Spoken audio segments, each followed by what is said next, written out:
Hello friends. For every person in this huge world, it is the parents who are usually the closest and most loyal friends. Who, if not them, will teach us to understand the world around us and show us the right way, even though, to be honest, we don't always understand and appreciate it, forgetting that all they ever try to do is what's best for us, and often at the expense of their own interest and even health. But friends, sometimes what most of us see as the norm, and what we don't even always pay attention to, can be a dream for someone else. A dream that will never come true. A dream of loving parents and a comfortable home. A dream of one little girl named Kaylin from the USA.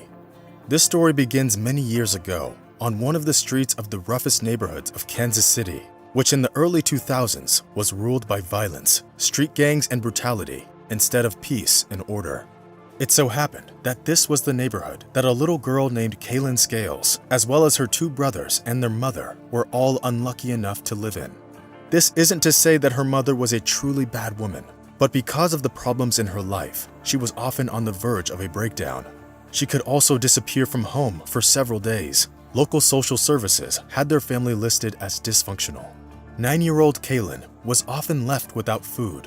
And it just so happened that it was her who had to take care of her two younger brothers, who were starving and perceived their older sister as some sort of angel. And since their mother was never found, the only way to avoid starvation and provide food for herself and her brothers was stealing. Thus, friends, a 9-year-old girl was forced to commit her first crime. One day, she went into a gas station store, took some food, and left without paying. Of course, the young criminal was tormented by feelings of guilt, but hunger could make people do far worse. As one would expect, the police quickly found out about the little thief, and that's what would end up changing her whole life. But first things first, despite all the unfortunate things that surrounded little Kaylin in her life, she didn't despair and believed that the day that won't just bring her hope, but will truly turn her life around, would eventually come. And while waiting for her miracle to happen, little Kaylin tried to spend most of her time in her own little world, where there was no dirty streets and no violence.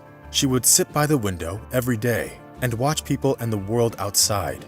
By some incredible coincidence, one man walked and drove by her window every day. At least she thought it was a coincidence.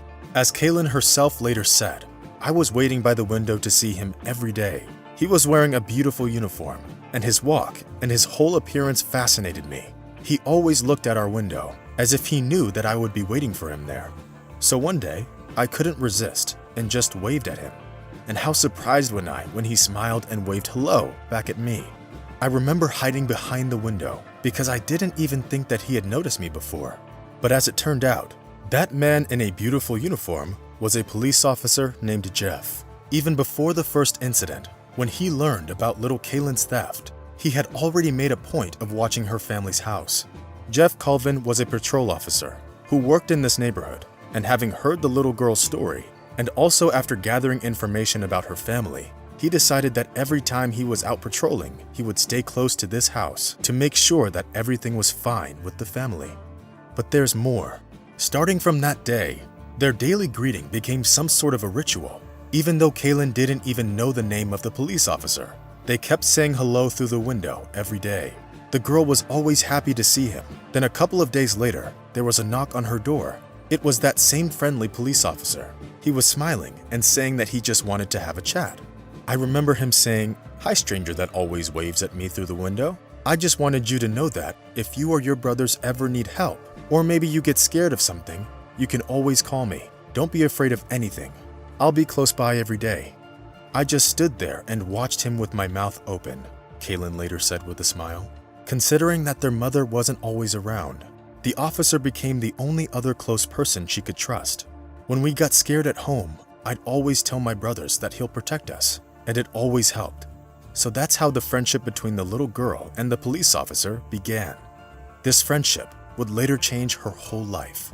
One ordinary day, while walking by the house as per usual, Jeff looked at the window, but to his surprise, Kaylin wasn't there. It seemed off that she didn't come out to greet him.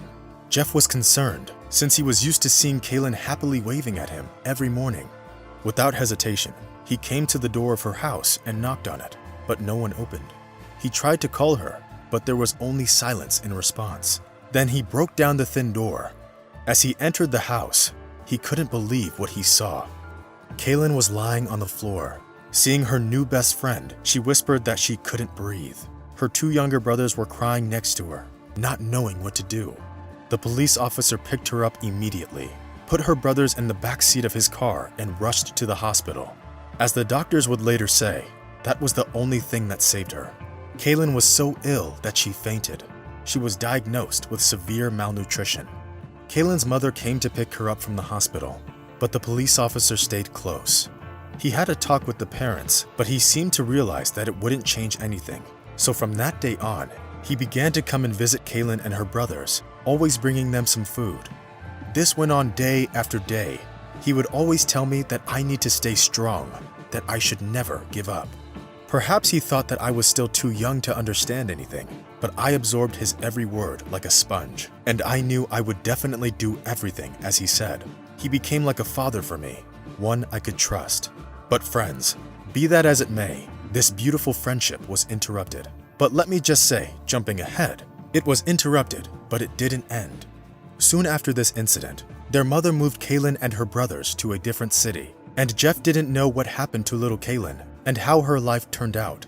Despite all this, he continued to do his job, and he did it well. 20 years later, he went into a well-deserved retirement.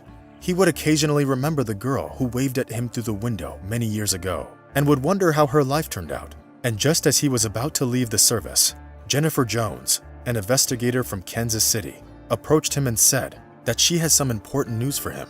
But to get them, he needed to go to one meeting. Jeff was confused, but still fulfilled his colleague's request. When he arrived at the meeting place, he couldn't believe what was happening. Before him stood a beautiful young woman, full of strength and energy. She was radiant with confidence, but only up until the moment she saw Jeff. Then she went up to him and hugged him. At that moment, he realized who was standing in front of him. But what he learned a bit later managed to make even the tough police officer cry. As it turned out, Kaylin was trying to find her savior for a while, but since it's already been 20 years, and she didn't know his name or if he was still on the force, she tried to search for him on social networks and even went through all the open databases of police officers, but was unable to find anything. And it could have been the end of this story if she didn't get a letter from Jennifer Jones, the investigator, in which Jones wrote that she probably knew who this police officer was. It was Jennifer who set up their meeting. But the climax of this story was still coming. It turned out the girl remembered the words of her guardian angel. That's what she called the police officer. She remembered him telling her to never give up, and she remembered him saving her life. That's why she decided that the cycle of kindness in this world should never end. She was so inspired by his actions that many years later, she became a police officer in Houston. And now, when she finally learned his name, she got herself yet another reminder of why she was guarding the city's streets and residents. She ordered a bracelet with his name and the words "Real Hero" written on it. Kaylin is a young mother of 2 beautiful children. She gets to live and enjoy her life, and all thanks to a stranger who she used to wave at every day. The Kansas City Police Department shared this heartwarming story, and soon, other people began to write their stories and all the good things Jeff Colvin has done for them. Even the simplest of Jeff's kind actions, which he did every day and saw as something mundane, seemed to have changed many lives for the better, and probably the world as well. So friends, sometimes it happens that even the simplest of our actions or our words can change many lives, even if we don't know about it. Let us know what you think about this incredible story that took 20 years to play out, and of course, about the police officer named Jeff. So that's it for today. Rate our video if you liked it, and see you soon. Bye!